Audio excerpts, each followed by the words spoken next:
আজকে রাত্রে দেখো, সকালে আমাদের রান্না হয়নি বলে এখন আমাদের কি রান্না হলো দেখো। এখানে পুরো সাদা ভাত, দেখো একখানি সাদা ভাত, আলু সিদ্ধ দেওয়া রয়েছে তার সাথে।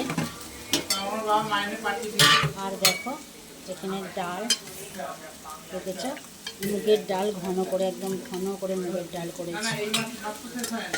আর এখানে দেখো পটল ভাজা হয়েছে, কত সুন্দর পটল ভাজা হয়েছে। আর এখানে দেখো আমার আলু ভাজা চলছে।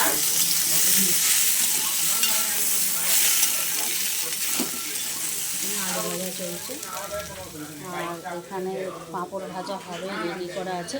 আর এখানে ভুতু খাবে রুটি।